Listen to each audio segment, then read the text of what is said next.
Assalamualaikum warahmatullahi wabarakatuh. Kita akan bahas tentang nilai konselor dan peranannya dalam praktik konseling. Tadi satu contoh yang sudah dipresentasikan teman kalian, maksud dengan nilai-nilai ini adalah seperangkat nilai-nilai yang memang itu menjadi prinsip bagi seorang konselor dan secara umum juga bagi manusia secara keseluruhan, bahwa nilai-nilai itu akan menjadi dasar perumusan adanya kode etik dalam profesi konseling, ya, dalam profesi konselor, karena memang ini sangat penting karena profesi atau kegiatan konseling itu merupakan kegiatan membantu dalam arti yang membutuhkan aktivitas berpikir, membutuhkan aktivitas proses psikologis dan juga proses spiritual, karena di sini dalam perspektif konseling Islam, di mana kegiatan membantu itu sendiri merupakan salah satu ajaran dalam agama Islam, bahwa hendaklah di antara kita tolong menolong dalam kebaikan, ya, wa tawassaw bil haqqi wa tawassaw bis sabr, ya. Jadi itu adalah bagian ibadah, bagian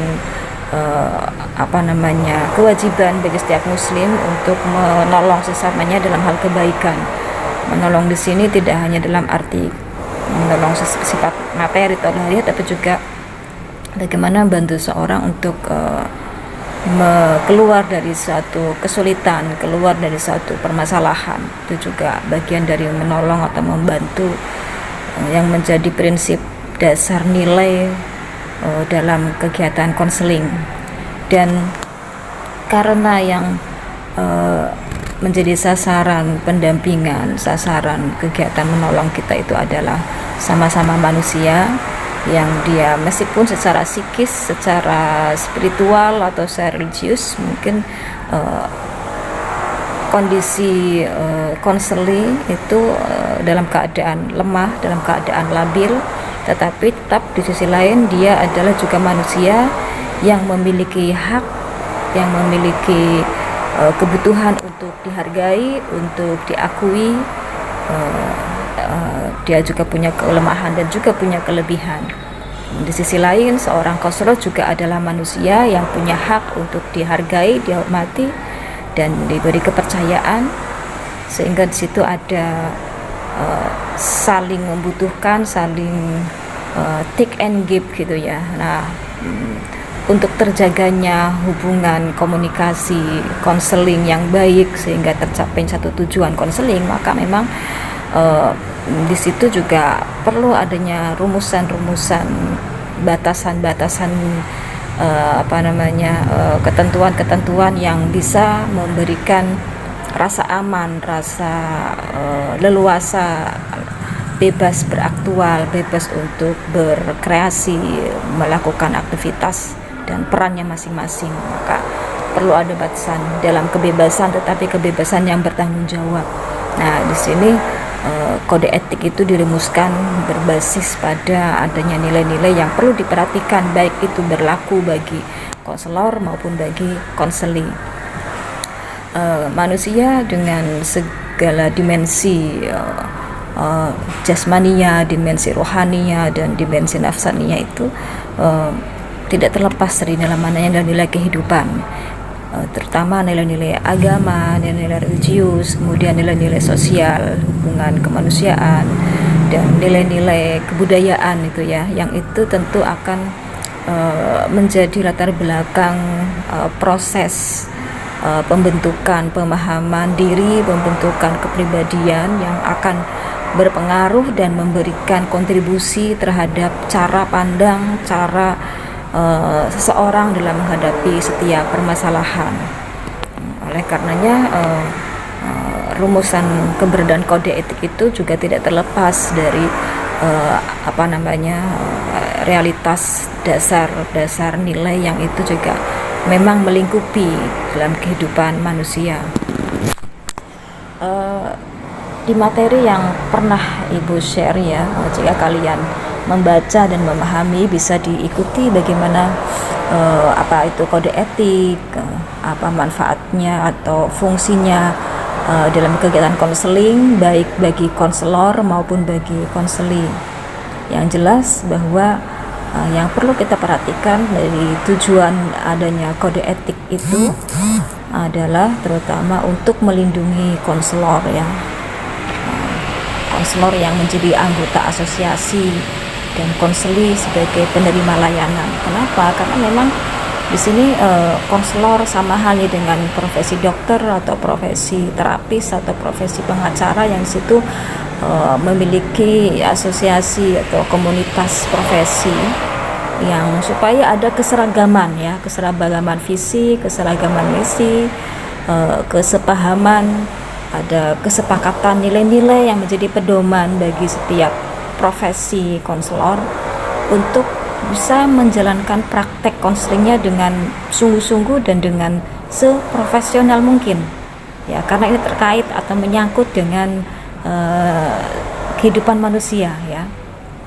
Kalau profesi dokter kehidupan manusia katanya dengan nyawa, keselamatan hidup secara fisik, nyawa yang itu tentu penting ya, dan konselor pun demikian sama pentingnya karena terkait dengan bagaimana seseorang itu menjalani kehidupan yang akan datang ya, bagaimana dia mengambil sebuah keputusan yang itu tidak terlepas dari problem-problem psikis ketika profesi konselor ini dijalankan secara profesional, itu akan memberikan kontribusi yang cukup besar bagi para konseli sebagai penerima layanan, sehingga juga tidak bisa main-main dalam profesinya ya, dalam pekerjaannya itu.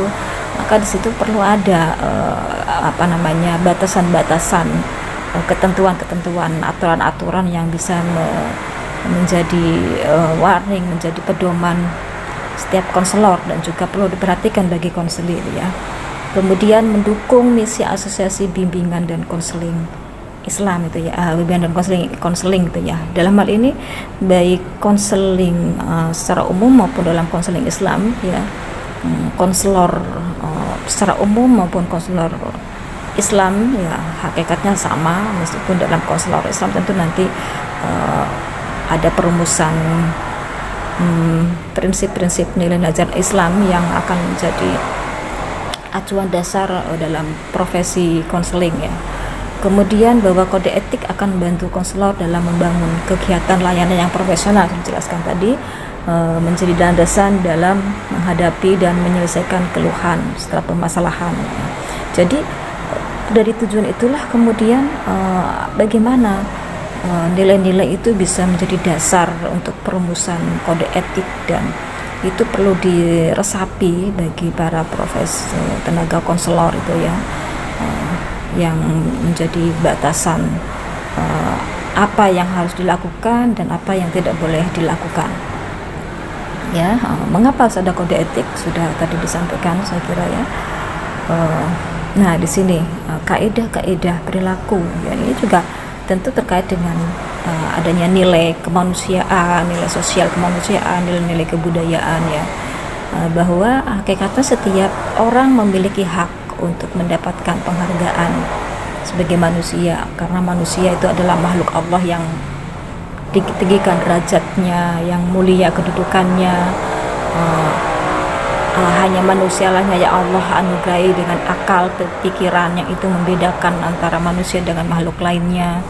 Kemudian potensi rohaniyah, fitrah rohaniyah yang suci, yang menjadi ikatan antara manusia dengan Allah, ikatan suci antara manusia dengan Allah ya. Kemudian setiap individu memiliki hak untuk mengembangkan dan mengarahkan diri. Setiap individu punya potensi berkembang, punya potensi mampu untuk beraktual, berprestasi, berkreasi. Ya, setiap individu memiliki hak untuk memilih, bertanggung jawab, memiliki perkembangan, memiliki kemauan untuk maju itu ya. Dan nilai-nilai itulah yang kemudian bahwa setiap individu memiliki hak untuk dihargai, sekalipun posisi sebagai konseli yang katakanlah kondisinya labil secara psikis kemudian mungkin pemikirannya masih juga membutuhkan pendampingan, tetapi di sisi lain dia punya hak untuk dihargai. Inilah nilai-nilai sisi kemanusiaan yang akhirnya sebagai sebuah komitmennya adalah bagaimana kita pun tetap menunjukkan sikap menghargai kita pada konseling, ya. Oke, di sini bisa dilihat. Sekaligus ini sebenarnya menjadi ini juga materi yang tema minggu depan mungkin ya, nanti saat kita bahas sekaligus tidak apa-apa. Jadi ada dasar-dasar landasan perumusan kode etik, baik landasan dalam bentuk kebijakan, dalam arti kebijakan secara luas sebagai dasar negara Pancasila dan Undang-Undang Dasar, kemudian undang-undang khusus tentang pendidikan nasional, kemudian yang itu terfokus pada menyinggung tentang profesi konselor, kemudian juga kalau dalam dasar agamanya ya tentunya bahwa bahwa manusia adalah makhluk Allah yang diciptakan paling mulia di sisi Allah dibanding makhluk hidup lainnya, ya, sehingga itu menjadi satu batasan atau landasan dasar yang perlu diperhatikan oleh setiap profesi konselor. Kemudian ini ya beberapa prinsip juga yang harus diterapkan ya bagi konselor, bahwa kepercayaan merupakan kehidupan manusia, kebahagiaan dan kesejahteraan adalah sesuatu hal yang didambakan, sesuatu hal yang bernilai dalam kehidupan manusia, ya. Kemudian menonjolkan, menegaskan bahwa manusia adalah Tuhan bagi takdirnya sendiri dengan pemahaman yang tepat dan mengembangkan minat dengan cara sendiri. Namun artinya disitulah bahwa setiap individu punya kemampuan sebenarnya untuk dia bisa menentukan nasib, untuk bisa dia menentukan mengambil keputusan sendiri. Sehingga di sini keberadaan konselor itu adalah bagaimana membantu konseling untuk menggali potensi itu. Maka itu dikatakan bahwa konselor itu sifatnya memfasilitasi, memberikan stimulasi untuk bagaimana konseling mampu berpikir sendiri untuk bisa menyelesaikan masalahnya sendiri, sekalipun ia dalam posisi menemui konselor untuk meminta bantuan, katakanlah gitu ya.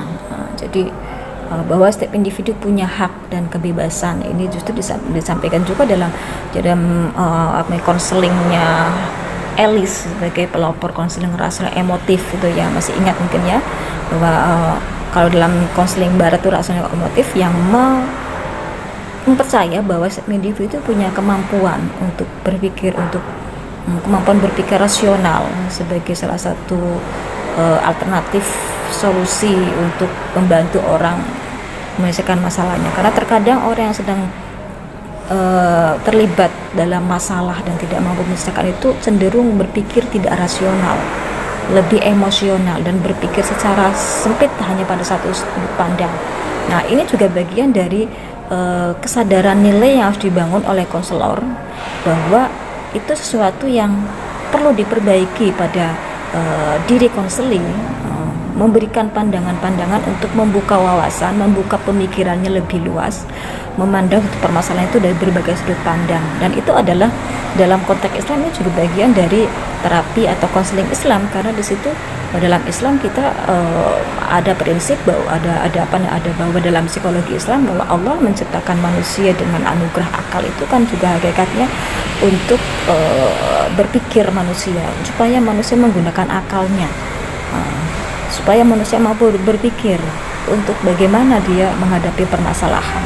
Dan dari situlah potensi akal untuk berpikir manusia menjadi dipotensikan. Itu artinya juga bagian dari rasa syukur manusia terhadap Allah, kepada Allah, dengan mengoptimalkan anugerah, mempotensikan anugerah akalnya lebih aktif untuk berpikir.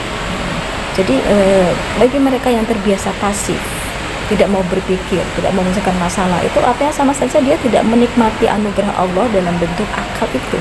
Maka disinilah konselor bisa membantu konseling untuk bagaimana membangun kesadaran untuk berpikirlah yang benar, berpikir yang sehat dalam menghadapi suatu permasalahan. Jadi memfungsikan potensi atau anugerah akal yang dengan baik agar dia benar-benar menunjukkan sebagai manusia yang bermartabat, manusia yang memiliki kemampuan ya, sebagaimana yang menjadi tujuan Allah menciptakan manusia selain sebagai hamba Allah untuk beribadah, juga sekaligus sebagai khalifah Allah yang bisa mempotensikan akalnya untuk bagaimana membangun peradaban di muka bumi ya. Pada akhirnya di sini nilai-nilai yang perlu diperhatikan oleh konselor terkait dengan